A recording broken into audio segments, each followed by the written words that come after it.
యెహోషువ ప్రార్థించగా సూర్య చంద్రుల నాపితివి, సూర్య చంద్రుల నాపితివి. యెహోషువ ప్రార్థించగా సూర్య చంద్రుల నాపితివి,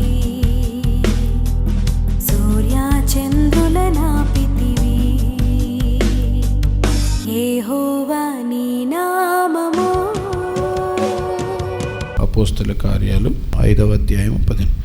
అందుచేత పేతురు వచ్చుచుండగా జనులు రోగులను వీధులలోనికి తెచ్చి వారిలో ఎవని మీద అయినను అతని నీడ అయినను పడవలనని మంచముల మీదను పరుపుల మీదను వారిని ఉంచిరి. మరియు యెరూషలేము చుట్టూనుండి పట్టణములు జనులు రోగులను అపవిత్రాత్మల చేత పీడింపబడిన వారిని మోసుకొని కూడి వచ్చిరి. వారందరూ స్వస్థత నొందిరి. ప్రధాన యాజకుడును అతనితో కూడా ఉన్న వారందరినూ అనగా సద్దూకయ్యుల తెగవారు లేచి మత్సరముతో నిండుకొని అపోస్తులను బలాత్కారముగా పట్టుకొని పట్టణపు చెరసాలలో ఉంచిరి. అయితే ప్రభుదూత రాత్రివేళ ఆ చెరసాల తలుపులు తీసి వారిని వెలుపలికి తీసుకొని వచ్చి, మీరు వెళ్ళి దేవాలయంలో నిలువబడి ఈ జీవమునకు వచ్చిన మాటలన్నీ ప్రజలతో చెప్పుడని వారితో అనెను. ఈరోజు నేర్చుకునే పాఠాలు 5వ అధ్యాయం నుంచి చాలా విషయాలు నేర్చుకున్నాం. అందుచేత అనే మాట మనం చూస్తున్నాం కదా. 15వ వచనంలో అందుచేత పేతురు వచ్చుచుండగా జనులు రోగులను వీధులలోనికి తెచ్చి వారిలో ఎవని మీదనైనను అతని నీడ అయినను పడవలనని మంచముల మీదను పరుపుల మీదను వారిని ఉంచిరి. ఈ అందుచేత అనే పదం ఎందుచేత అనే ప్రశ్నకు మనకు దారితీస్తుంది. ఎందుచేత పేతురు దగ్గరికి జనాలు వచ్చారు? ఎందుచేత రోగులు పేతురు అనే భక్తుని దగ్గరికి రోగులు మంచాల మీదనే తీసుకొని వచ్చారు? ఏంటి కారణం? ఏం జరిగింది? పేతురులో ఏం జరిగింది? అంతకుముందు జరిగిన సంఘటనలు ఏంటి అని మనం చదివితే, నేను పోయిన వారం కొన్ని విషయాలు చెప్పాను మీకు. ఏమేమి విషయాలు చెప్పాను పోయిన వారం? మనం ఆశీర్వదించబడాలంటే ఈ 5 విషయాలు మీకు మనం కలిగి ఉండాలని చెప్పాను. ఒకటి, మిగుల భయం వచ్చింది ప్రజలకి. ఎప్పుడు మిగులు భయం వచ్చింది? భయం ఎప్పుడు వచ్చింది? ఎవరు చచ్చిపోయారు అక్కడ? అననీయ సప్పీరాలు సడన్గా చనిపోయినప్పుడు భయం వచ్చింది. అంటే ఎవరైనా సడన్గా చనిపోతే ఏమొస్తుంది? భయం వస్తుంది. ఇప్పుడు చనిపోయినా కానీ భయం రాలేదనుకో వాళ్ళని ఏమంటారు? కొంచెం పెద్ద మనుషులందరూ చెప్పండి. ఏదైనా ఒక జరగరాని ప్రమాదం జరిగింది. జరగరాని ప్రమాదం జరిగినప్పుడు ఏం రావాలి? భయం రావాలి. ఒక అనారోగ్యం వచ్చినా, ఒక మరణం వచ్చినా, ఒక యాక్సిడెంట్ జరిగినా, ఒక నష్టం వచ్చినా, కొన్నిసార్లు డబ్బులు పోయినా, అట్ట తిరిగితే మాత్రం దెబ్బలు పడతాయి, కనబడకూడదు. ఓకే, ఇలాంటి ఏదైనా జరిగితే మనకి భయం రావాలి. ఆమె చెప్పండి ఒకసారి. భయం రావాలి. మనిషికి భయం వస్తుంది. భయభక్తులకు వెళ్ళిన వాళ్ళకి భయం వస్తుంది. నష్టం జరిగినప్పుడు భయం రావాలా లేదా? పెద్దవాళ్ళందరూ చెప్పండి. భయం రావాలి అనండి, నాకు వినపడేటట్టు. భయం రావాలి. ఒకవేళ భయం రాలేదనుకో, నష్టం వచ్చినా కానీ నీకు భయం రాలేదనుకో, ఇంక నెక్స్ట్ ఏమొస్తుంది? మరణం వస్తుంది కదా, ప్రమాదం వస్తుంది. నువ్వు మంచిగా చెప్పినప్పుడు వినలేదు కాబట్టి దేవుడు ఇంకో కోణంలో చెప్తాడు. అందుకనే ఇప్పుడు ఏదైతే నష్టం జరిగిందో అదంతా మేలుకే. గట్టిగా చప్పట్లు కొట్టండి, గట్టిగా చెప్పండి. ఎందుకంటే పెద్ద ప్రమాదాన్ని తప్పించడానికి దేవుడు చిన్న దెబ్బలు కొడతాడు. ఆ మాట పక్కన వాళ్ళకి చెప్పండి. నేను పెద్ద ప్రమాదాలను తప్పించని దేవుడు ఏం చేస్తాడు? చిన్న దెబ్బలు కొడతాడు. అది అంటే చిన్న దెబ్బలు, చిన్న అనారోగ్యాలు, చిన్న ఆర్థిక ఇబ్బందులు, చిన్న కుటుంబ సమస్యలు, చిన్న నష్టాలు, కొంచెం డబ్బులు పోగొట్టుకోవటాలు, ఏదైనా చిన్న వస్తువులు పోగొట్టుకోవటాలు ఎంత మేలో తెలుసా? నా బండి తాళం కనపడలేదు అనుకో, నేనేం చేస్తాను? దాన్ని జాగ్రత్తగా పెట్టుకుంటాను. ఒకసారి పోవటం మంచిది వస్తుంది అనమాట. ఎందుకంటే బండి తాళం పోతే ఈసారి అసలు బండే పోకుండా జాగ్రత్త పడతాం. చిన్న అనారోగ్యం వస్తే ప్రాణం పోకుండా జాగ్రత్త పడతాం.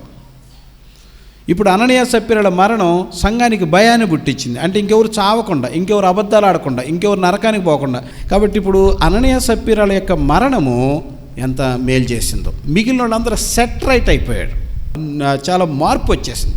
సో అందుచేత అనే దానికి ఒకటి భయం వచ్చింది, రెండోది అద్భుతాలు జరిగినాయి, మూడోది ఇద్దరు చచ్చిపోయినా కానీ ఎవరు వెళ్ళి పాస్టర్ గారి దగ్గరికి వెళ్ళి ఏంటి ఎంత పని చేసి అని అడగటానికి ధైర్యం చేయలేదు, తెగించలేదు. నాలుగోది ఏంది, అందరూ కూడా దేవుని సేవకులను ఘనపరచడం ప్రారంభించాడు. తర్వాత ప్రజలు ప్రభు పక్షంగా చేరారు. Praise the Lord. దేవుని హల్లెలూయా, హల్లెలూయా.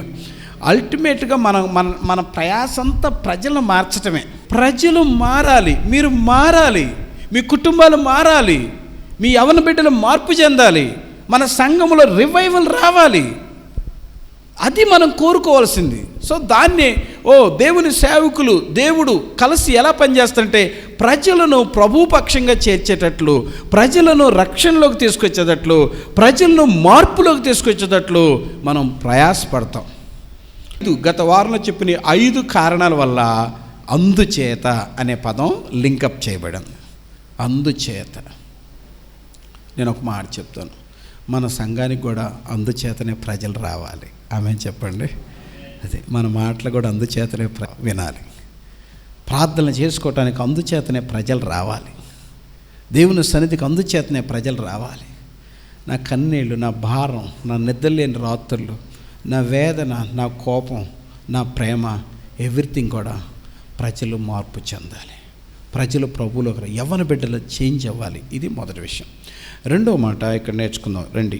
అంటే నీ గత బ్యాక్గ్రౌండ్ లేకపోతే గత జీవితం ప్రజల్ని ప్రభు దగ్గరికి నడిపించాలి. రెండో మాట, అతని నీడ అయినను అనే మాట అండర్లైన్ చేసుకుని, నీడ అయినను అనండి ఆ మాట. ఇంకొంచెం గట్టిగా చెప్పండి ఆ మాట. నీడ అయినను అంటే పేతురు యొక్క నీడన్న పడాలి. అది పేతురు టచ్ చేయని అవసరంలా, పేతురు ప్రార్థన చేయని అవసరంలా, పేతురు మాట్లాడాలని అవసరంలా, పేతురికి వాళ్ళ సమస్యలు చెప్పుకోవాల్సిన అవసరం లేదు. కనీసం పేతురు యొక్క నీడ తగిలితే చాలు అని ప్రజలు మంచాల మీద రోగుల్ని తీసుకొని వస్తున్నారు. పట్టణాల్లో నుంచి, గ్రామాల్లో నుంచి దేవుని దగ్గరికి వస్తున్నారు. కన్నీటితో ఒక మాట చెప్పాలని ఆశపడుతున్నాను. ఏంటంటే అభిషిక్తుల యొక్క నీడ కూడా ఆశీర్వాదమే. ఆమె చెప్పండి. అభిషిక్తుల నీడ కూడా ఆశీర్వాదమే. అభిషిక్తులు నీడబడ్డది. దేవుడు ఒక్కొక్క సేవకుడిని ఒక్కొక్క వస్తువు ద్వారా వాడుకున్నాడు. మీకు జస్ట్ నోట్ చేసుకోండి, ఈ మాట చెప్తాను రండి. నిర్గమాకాండం 4:16 చదవండి ఎవరైనా తీసినట్టు. అతడే నీకు బదులు జనులతో మాట్లాడును, అతడే నీకు నోరుగా ఉండును, నీవు అతనికి దేవుడవుగా ఉందువు. ఈ కర్రను చేత పట్టుకొని దానితో ఆ శోచక్రియలు చేయవలనని చెప్పాను. ఎంత బాగుంది. ఈ కర్రను చేత పట్టుకొని దానితో ఏం చేస్తాడు? శోచక్రియలు చెయ్యి అంటున్నాడు. ఆ కర్ర ఎంత పని చేసిందో తెలుసా? చూడండి 14వ అధ్యాయంలో, నిర్గమాకాండం 14వ అధ్యాయంలో 16 నీవు నీ కర్రను ఎత్తి ఆ సముద్రము వైపు నీ చెయ్యి చాపి దాన్ని పాయలుగా చేయము, అప్పుడు ఇశ్రాయేలీయులు సముద్రము మధ్యను ఆరిన నేల మీద నడిచిపోదురు. మోషే చేతిలో ఉన్న కర్ర, ఆ కర్రను చూపించు సముద్రం వైపు అంటే ఆ కర్ర సముద్రం వైపు చూపిస్తే ఆ సముద్రం పాయలైపోయింది. ఎంత అద్భుతమైన మాట, ఎంత అద్భుతమైన మాట. దేవుని చేతుడి, దేవుని సేవకుని చేతిలో ఉన్న కర్ర దీవెనకరంగా మార్చబడింది. దేవుని సేవకుని యొక్క నీడ దీవెనకరంగా మార్చబడింది. మరొక మాట మనం జ్ఞాపకం చేసుకుందాం. అంటే దేవుడు ఒక్కొక్క వ్యక్తిని జస్ట్ ఎలాగా ఆ సింబాలిక్గా దేవుడు ఎలా వాడుకుంటున్నాడో. రాజుల 2వ గ్రంథము 2వ అధ్యాయం 8 చదవండి ఎవరైనా చదవండి అన్నమాట. 2 అంతటా ఏలియా మడతబెట్టి నీటి మీద కొట్టగా ఆ నది యువతలకును అవతల విడిపోయిన గనుక వారిద్దరూ పొడి నేల మీద దాటిపోయిరి. తర్వాత 14 చదవము. 14 ఒంటి మీద నుండి క్రింద పడిన ఆ దుప్పటిని పట్టుకొని నీటి మీద కొట్టి ఏలి యొక్క దేవుడైన యెహోవా ఎక్కడ ఉన్నాడనెను. అతడు ఆ దుప్పటితో నీటిని కొట్టగా అది ఇటు అటు విడిపోయినందున ఎలీషా అవతలి ఒడ్డునకు నడిచిపోయాను. ఇక్కడ ఏలియా దుప్పటి గురించి మాట్లాడుతున్నాను. మోషే చేతి కర్ర గురించి మనం మాట్లాడుకున్నాం. పేతురు యొక్క నీడను గురించి మాట్లాడుకుంటున్నాం.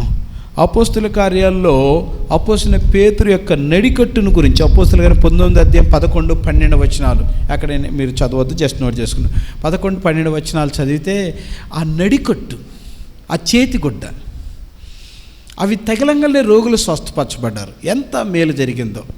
నేను మీకు జస్ట్ ఒక సారాంశం చెప్పే విషయం ఏంటంటే, దేవుని అభిషిక్తులు వాడే కర్ర విలువైందే, దేవుని అభిషిక్తుల యొక్క నీడ విలువైందే, దేవుని అభిషిక్తుల యొక్క కర్చీఫ్ విలువైందే, దేవుని అభిషిక్తులు కట్టుకునే నడికట్టు విలువైందే, దేవుని అభిషిక్తులు వాడే దుప్పటి కూడా శక్తివంతమైన విలువైంది. కర్రతో ఏం చేశాడు? ఎర్ర సముద్రం పాయలైపోయింది. దుప్పటితో ఏం చేశారు? యోర్దాను నది పాయలైపోయింది. నీడతో ఏం జరిగింది? రోగులు స్వస్థపరచబడి. నడికట్టు లేక చేతిగుడ్డతో ఏం జరిగింది? నేను ఒక మాట అంటాను, నీడకి విలువ ఉండే సేవకుల యొక్క నీడ, సేవకుల యొక్క దుప్పటి, సేవకుల యొక్క కర్చీఫ్, సేవకుల యొక్క నడికట్టు, సేవకుల యొక్క చేతికర్ర ఎంత విలువైందే. What about God servant? నా ప్రభువుకి ఒకసారి చప్పట్లు కొడతారా? యేసయ్యకి. అంటే దేవుని సేవకుడు అంటే అసలు వాళ్ళు వాడే వస్తువులు, వాడు వాడే పదార్థాలకి అంత శక్తిని, అంత అభిషేకాన్ని దేవుడిస్తే అసలు ఆ సేవకుడు ఎంత గొప్పవాడు, ఆ సేవకుడికి ఇంకెంత విలువ ఉంది, ఆ సేవకునికి ఇంకెంత ఆశీర్వాదం ఉంది, ఆ సేవకుని పట్ల దేవుని కన్సర్న్ దేవుని బాధ్యత ఇంకెంత గంభీరమైంది. ఆమేన్ చెప్పండి. ఇంత గొప్పది దేవుని సేవ, ఇంత గొప్పది దేవుని సేవకుడు, ఇంత గొప్పవి దేవుని సేవకులు వాడే ప్రతి వస్తువులు. ఆమేన్. నేను ఎందుకు చెప్తున్నానంటే, సేవకులు ఎంత గొప్పోళ్ళో అని చెప్పడానికి చెప్తున్నా. ఆమేన్. సేవకులు ఎంత గొప్పోళ్ళు, దేవుడు తన సేవకులు ఎంత గొప్పగా దీవించాడు. సో నేను ఇంకొక మాటనైతే చెప్పాలనుకుంటున్నాను. ఏ మాట అంటే, ఇంత గొప్ప సేవకుడికి దేవుడు తన సేవకుడికి ఇంత గొప్ప ఆధిక్యతనిచ్చాడే, అంత గొప్ప సేవకి మీరు ఎందుకు రావటం లేదు? అర్థమై రావట్లేదా? అర్థం కాక రావట్లేదా? చాలామంది సేవని నెగిటివ్ కోణంలోనే చూసాం. సేవ అంటే కష్టము, సేవ అంటే బాధలు, సేవ అంటే అవమానాలు, సేవ అంటే ఆకలి, సేవ అంటే పేదరికం, సేవ అంటే సిలువేయబడటం, ఈ కోణంలోనే చూసాం. సేవ అంటే ఖర్చు కూడా విలువైంది, సేవ అంటే నడికట్టు కూడా విలువైంది, సేవ అంటే చేతికర్ర, అతడు వాడే చేతికర్ర కూడా విలువైంది, సేవ అంటే అతడు వాడే దుప్పటి కూడా విలువైంది. ఇంత గొప్ప విలువైన ఆ దేవుడు వాటికి అంత గొప్ప విలువనిచ్చాడు. సో నాకెందుకు ఆధాన్యత ఉండకూడదు? ఆమేన్. మీ పిల్లలు ఖర్చు తగిలితే రోగులు బాగుపడ్డారు అనుకో, ఏ తల్లి అని ఎంత సంతోషపడింది. మీ పిల్లలు కప్పుకునే దుప్పటి ఎడన్నా తీసుకెళ్ళి కాలువ మీద కొడితే ఆ కాలువ దారి వచ్చిందనుకో, ఎంత సంతోషం. నేను ఎందుకు చెప్తానంటే, సేవను గౌరవించండి, సేవకులను గౌరవించండి, సేవకు పిల్లలను సమర్పించండి. ఆమేన్. సేవకు మీరు ముందుకు రండి. సేవని దాని యొక్క వాల్యూస్ని, దాని యొక్క ధన్యతను మీరు కాపాడండి, మీరు చూపించండి, ప్రజలకు మీరు చూపించండి, మీరు చెయ్యండి. సేవకుడికి కర్చీఫ్ విలువైంది, దుప్పటి విలువైంది, కర్ర విలువైంది, అన్ని విలువైనయే. కానీ మన సంఘంలో ఒక మెంటల్ అమ్మాయి ఉంది. ఆ మెంటల్ అమ్మాయి పనిచేసే వాళ్ళందరినీ జడగొడుతుంది. చక్కగా ఏంది అట్లా చేస్తావు, నువ్వు వెళ్ళి ఇంటికాడ పని చేసుకుంటుందంట. అది ఇంటికాడ పని చేసుకోండి, ఇక్కడ పని చేస్తావేంది, అయినా చర్చిలో పనులు చేయాలి కానీ అన్నవాళ్ళు ఇంట్లో పని చేస్తావేంది? ఇప్పుడు ఆ అమ్మాయిని మెంటల్ అమ్మాయి అనాలా, తిక్కల అమ్మాయి అనాలా, జ్ఞానం లేని అమ్మాయి అనాలా, బైబిల్ తెలియని అమ్మాయి అనాలా? అలా సేవకుడికి ఖర్చు తగిలితే నీకు ఎంత దీవెనా, సేవకుడికి చేతికర్ర తగిలితే నీకు ఎంత దీవెనా, సేవకుల యొక్క నడికట్టుకు తగిలితే నీకు ఎంత దీవెనా, అసలు సేవకుడి నీడ తగిలితే నీకు ఎంత దీవెనా? ఆమేన్ చెప్పండి. ఇది నాకు ఆ దీవెన, నీకు దీవెన. గట్టిగా చప్పట్లు కొట్టు. పేతురు నీడ పేతురుగా దీవెన, పేతురు నీడ రోగికి దీవెన. పేతురు నీడ రోగికి దీవెన. నడికట్టు పౌలు యొక్క చేతి రుమాలు, హ్యాండ్ కర్చీఫ్ పౌలుగా దీవెన. పౌలు జస్ట్ చెమట తుడుచుకుంటాడు, కానీ రోగికి అయితే రోగం పోద్ది. మోషే చేతికర్ర మోషకి జస్ట్ వాకింగ్కి హెల్ప్గా ఉపయోగపడుతుంది, కానీ ఇశ్రాయేలులకి దారిగా ఉపయోగపడింది. ఎర్ర సముద్రాన్ని ఏం చేసింది? హాయిగా పాటలు పాడుకుంటూ నడిచిపోయారు మనోళ్ళందరూ. పాటలు పాడుకుంటా, స్తుతి పాటలు పాడుకుంటూ సముద్రంలో పోయారు. వేరే వాళ్ళు వాళ్ళు మునిగిపోయారు. సేవకుని ప్రతి స్పర్శ దీవెనకరమైంది, సేవకుని ప్రతి వస్తువు దీవెనకరమైంది. అందుకని కొంతమంది బ్యాగ్ మోస్తారు, అది మంచిది, అది అభిషేకం. చాలామంది అర్థం కాక దాన్ని నెగిటివ్ కోణంలో చూస్తారు. అలా చూడకూడదు. ఆయన బ్యాగ్ మోసుకోలేడా, ఆయన మంచిని తీసుకో. ఏలియా చేతుల మీద ఎలిషా ఏం చేసేవాడు? నీళ్లు పోసేవాడు. ఏలియా చేతుల మీద ఎలిషా నీళ్లు పోసేవాడు. ఏలియా నీళ్లు పోసుకోలేడా? ఇక్కడ ఎవరైనా ప్రవక్త ఉన్నాడా అని అడిగితే ఆ విషయం జ్ఞాపకం వచ్చింది ఆ రాజుకి. ఏంటంటే ఇక్కడ ఒక ఆయన ఉన్నాడు, ఒక అబ్బాయి, ఆయన ఏలియా గారి చేతుల మీద నీళ్లు పోస్తూ ఉన్నాడు, ఆయన పేరు ఎలీషా అనేవాడు. అయితే అతను తీసుకురండి అన్నాడు. తర్వాత 4 గంటల అద్భుతాలు చేశారు. At a wonderful opportunity to help the God servant. దేవుని సేవకులకి సహాయం చేయటం ఎంత ఆశీర్వాదం. దేవుని సేవకుల చేతుల మీద నీళ్లు పోయటం ఎంత ఆశీర్వాదం. దేవుని సేవకుల దుప్పటి మోయటం ఎంత ఆశీర్వాదకరం. దేవుని సేవకుల నీడ ఆయన ప్రక్కన నిలబడటం ఎంత ఆశీర్వాదకరం. మిమ్మల్ని ప్రోత్సహిస్తూ ఒక మాట చెబుతున్నాం, మీరు సేవకు రండి, సేవకు రండి, సరైన సేవకు రండి, సరైన సేవకు ప్రోత్సహించండి. పిల్లల్ని పంపించరే ఆడ చర్చి కాడ ఆ నీడలో నన్ను కాసేపు ఆ చెట్టు కింద కూర్చొని రారా. ఆ చర్చి నీడ కూడా దీవెనారా, ఆ దేవుని సేవకుల నీడ కూడా దీవెనారా. ఊరకట్ట కాసేపు నన్ను నిలబడి రారా. ఏమో నీ అలవాట్లు మారతాయేమో, నీ రోగాలు పోతాయేమో, నీ సమస్యలు పోతాయేమో. నా ప్రక్కన అనుకో, నేను అద్భుతమైన కౌన్సిలింగ్ ఇస్తా విత్ వర్డ్ ఆఫ్ గాడ్. అంటే దేవుని వాక్యము ద్వారా మాట్లాడతా, అంతే కదా. నేను తెలివి కల్లవాడిని అన్నాను. నేను తెలివి కల్లవాడిని అయితే మీరు అక్కడే కూర్చునేవాడిని. నేను తెలివి కల్లవాడిని అయితే నేను కూడా సేవకు వచ్చేవాడిని కాదు, మీకంటే తెలివి కల్లవాడిని కాదు.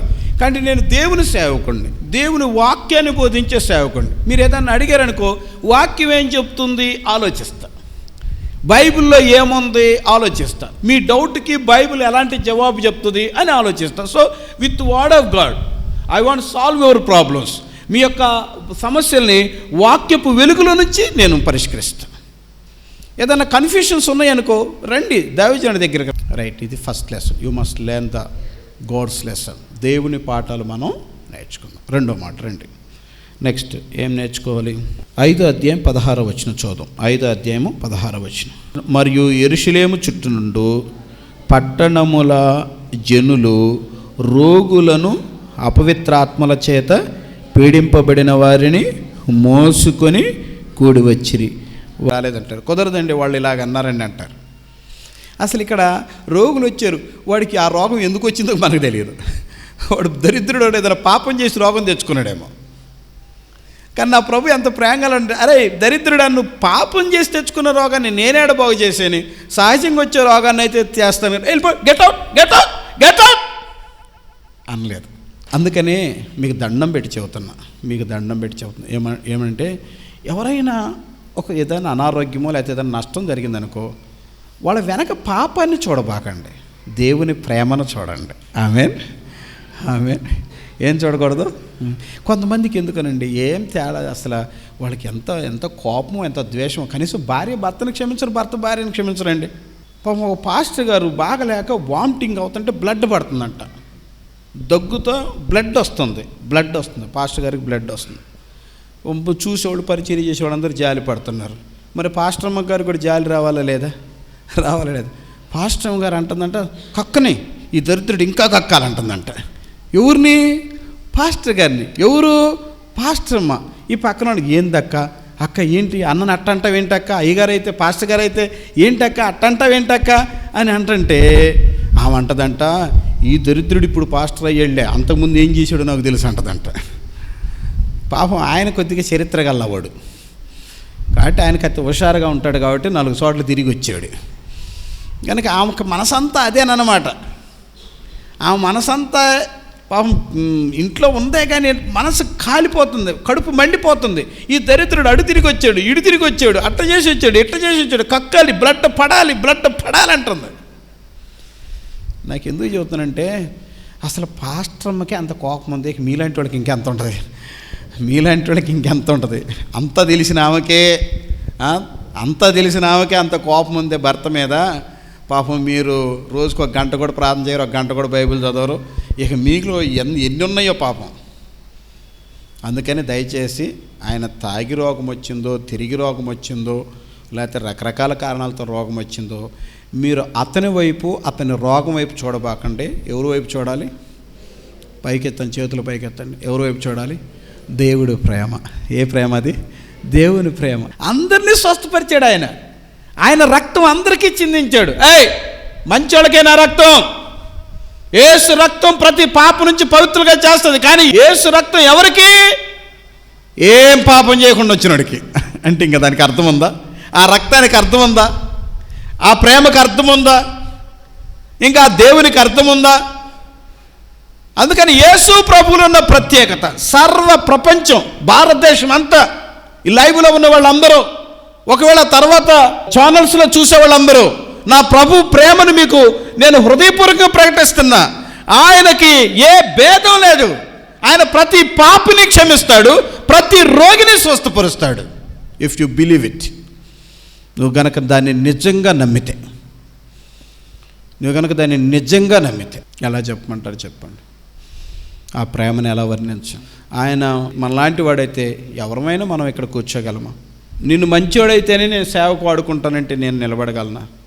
నువ్వు మంచి వ్యక్తి అయితేనే చర్చికి రా అంటే నువ్వు రాగలవా? నువ్వు మంచి వ్యక్తి అయితేనే ఇదిగో నా ఆశీర్వాదాలు వస్తాయంటే మనకు ఎవరన్నా పొందగలమా?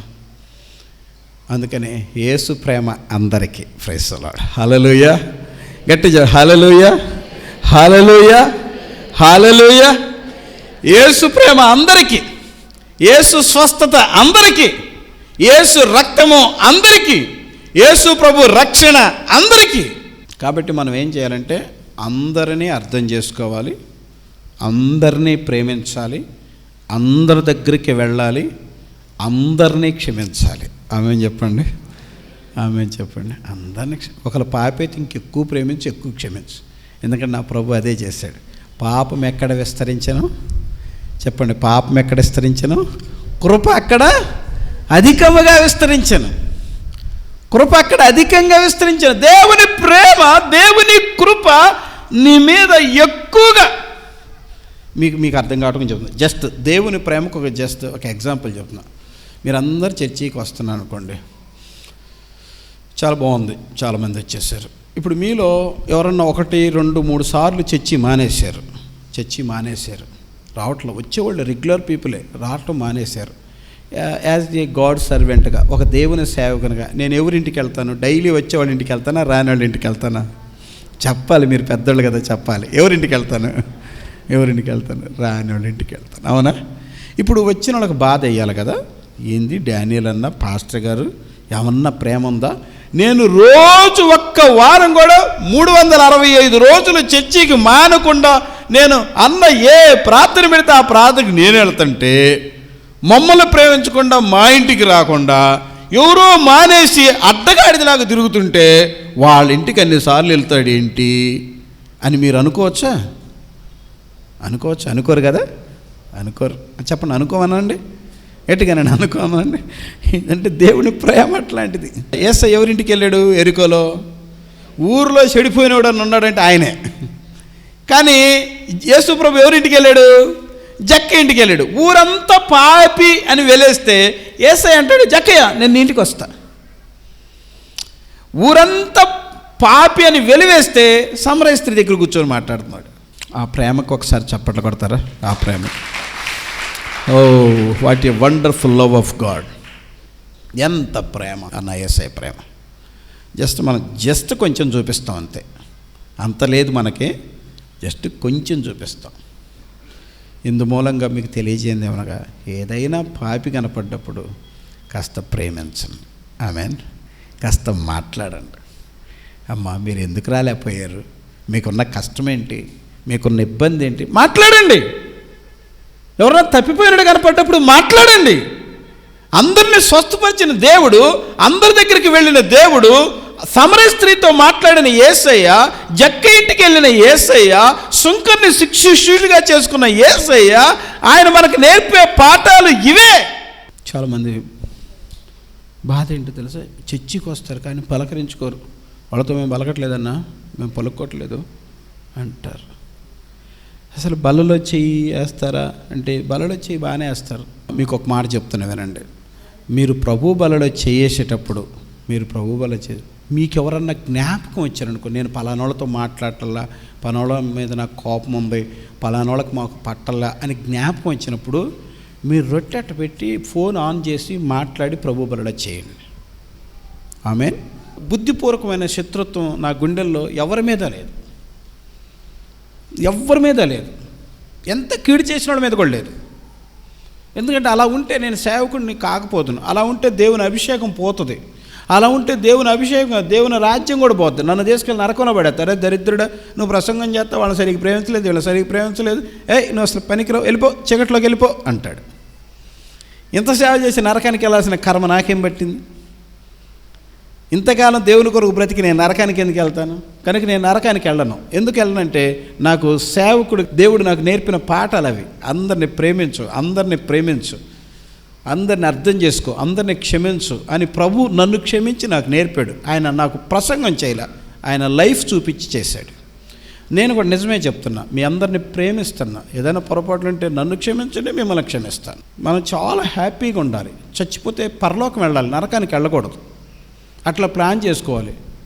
కాబట్టి ఇప్పుడు మీకు నరకం కావాలా, పరలోకం కావాలా? కళ్ళు మూసుకున్న అందరూ చెప్పండి గట్టిగా, ఏది కావాలి? పరలోకం కావాలి అన్నవాళ్ళు చేతులు ఎత్తండి.